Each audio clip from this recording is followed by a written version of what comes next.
Kali ini kita akan belajar pada tema 2, subtema 3 pembelajaran yang pertama.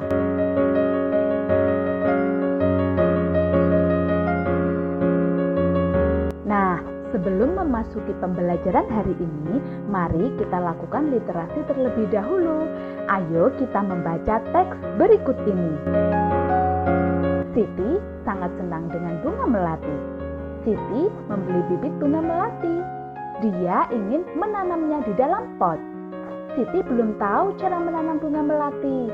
Siti pergi ke perpustakaan sekolah. Di sana, dia menemukan buku yang dibutuhkan. Buku tentang cara menanam melati di dalam pot.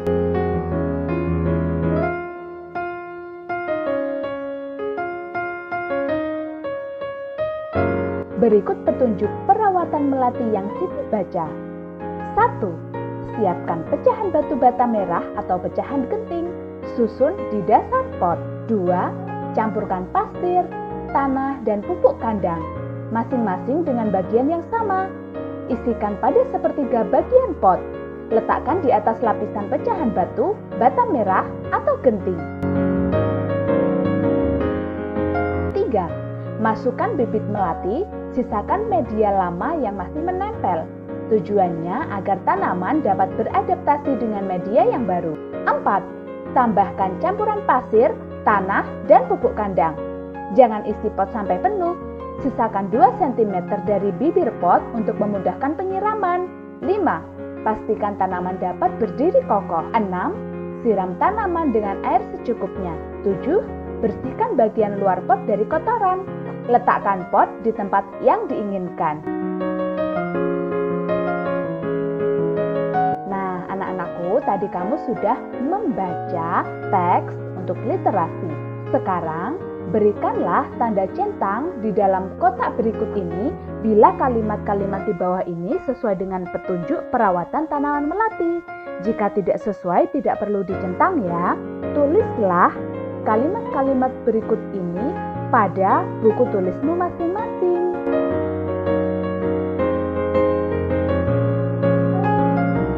Nah, tadi Siti ingin menanam bunga melati. Nah, sedangkan pada gambar berikut ini ada Cleo yang suka menanam tanaman hias. Cleo merawat dan menyiram tanaman hiasnya setiap hari. Cleo ingin tahu berapa sih panjang tanaman hias yang sudah dirawat tersebut. Nah, ayo kita hitung panjang tanaman Cleo menggunakan garis bilangan.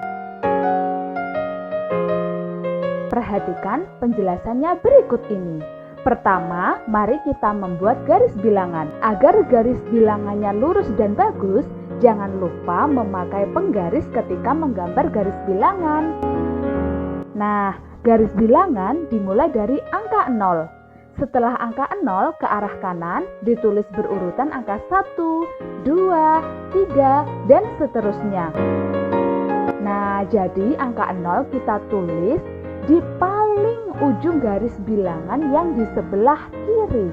Kemudian, ke sebelah kanan berurutan, kita tuliskan angka 1, 2, 3, 4, 5, 6, 7, 8, 9, 10, dan seterusnya. Nah, anak-anakku, ibu memiliki garis bilangan lagi. Pada garis bilangan ini ada angka yang diganti dengan huruf. Nah, tahukah kamu berapakah angka yang harusnya ditulis pada huruf-huruf ini? Pada huruf H seharusnya ditulis angka berapa ya? Ya, seharusnya ditulis angka 1. Selanjutnya pada huruf I, seharusnya ditulis angka berapa? Nah, angka 3. Kemudian pada huruf A, seharusnya ditulis angka berapa? Angka 6. Kemudian pada huruf S, seharusnya ditulis angka berapa?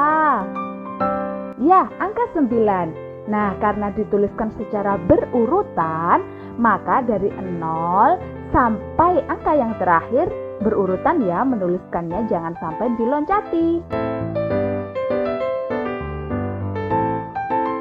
Selanjutnya di sini ada contoh menghitung menggunakan garis bilangan. Nah, ibu punya permasalahan nih. Tanaman hias Cleo yang baru ditanam berada di posisi A karena belum tumbuh. Setelah 3 hari, panjang tanaman hias ada pada posisi B. Pertama-tama kita gambar dulu garis bilangannya. Ingat, harus menggunakan penggaris. Kemudian kita tuliskan angkanya mulai dari 0 ya. Nah, di sini tanaman Cleo yang belum tumbuh berarti panjangnya adalah 0.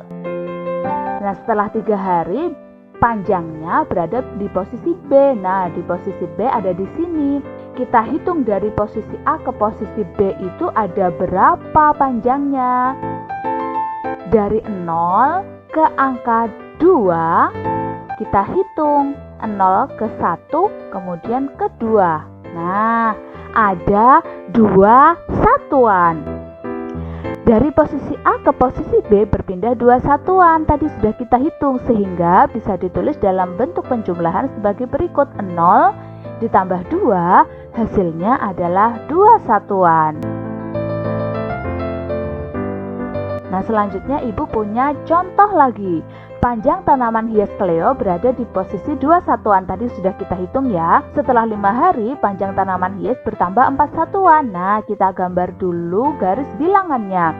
Kemudian, jangan lupa diberikan angka-angka mulai dari 0. Tadi tanaman Cleo berada di posisi 2 satuan. Berarti kita hitung dari 0 ke angka 2. 1, 2, 2 satuan. Nah, berarti di sini adalah posisi pertama. Kemudian bertambah 4 satuan. Kita hitung 1, 2, 3, 4. Nah, ada 4 satuan. Berarti di sini posisi B. Sehingga, nah, dapat dituliskan 2 ini ditambahkan dengan 4. Hasilnya sama dengan 6. Nah, yang ditulis adalah yang kita hitung satuan-satuannya dan hasil akhirnya berhentinya di angka berapa? Yaitu di angka 6. Nah, selanjutnya Ibu punya contoh nih yang terakhir. Panjang tanaman hias Cleo berada di posisi 4 satuan. Setelah beberapa hari, panjang tanaman hias bertambah 7 satuan. Nah, kita buat dulu garis bilangannya. Kemudian kita tuliskan angka-angkanya. Jangan lupa angkanya mulai dari 0 secara berurutan. Nah, kita hitung 4 satuan dari 0 sampai ke 4. 1, 2, 3, 4 ya, ada 4 satuan. Selanjutnya kita hitung bertambah 7 satuan. Berarti kita hitung sampai 7 satuan. 1, 2, 3, 4, 5, 6, 7. Nah, berhenti di sini 7 satuan. Nah, berarti posisi terakhir ada di angka 11 sehingga dapat dituliskan 4 ditambah dengan 7 satuan hasilnya berhenti di angka 11 satuan. Bagaimana? Apakah kamu sudah memahaminya? Jika kamu masih belum paham, bisa bertanya kepada orang tuamu atau kepada gurumu ya. Nah, anak-anakku, tadi kita sudah belajar menghitung memakai garis bilangan. Sekarang, coba kamu kerjakan soal penjumlahan berikut ini dengan melengkapi gambar garis bilangan yang sesuai. Tuliskanlah soal-soal berikut ini pada buku tulismu masing-masing. Jangan lupa garis bilangannya harus digambar memakai penggaris agar gambarnya rapi. Dan tuliskanlah angka-angkanya secara berurutan juga ya. Kemudian nanti kamu kerjakan dengan memberikan tanda yang sesuai seperti contoh yang sudah kita pelajari tadi.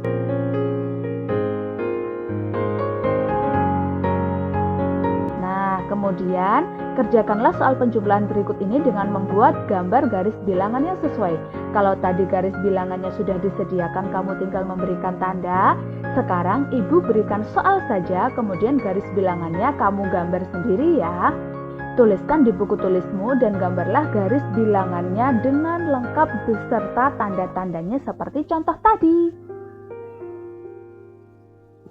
Nah, anak-anakku, tahukah kamu tanaman dan bunga dapat digambar menjadi berbagai motif hias? Berikut ini adalah contoh-contoh berbagai motif hias yang dibuat dari tanaman dan juga bunga. Bagus-bagus kan gambarnya? Nah, tugasmu selanjutnya adalah buatlah satu motif hias tumbuhan di buku gambar. Jangan lupa diberi warna ya agar lebih bagus. Ingat, yang tadi hanyalah contoh. Kamu boleh membuat motif hias sesuai dengan kreativitasmu. Tapi ingat, topiknya adalah tumbuhan dan juga bunga. Selamat mengerjakan anak-anakku semuanya.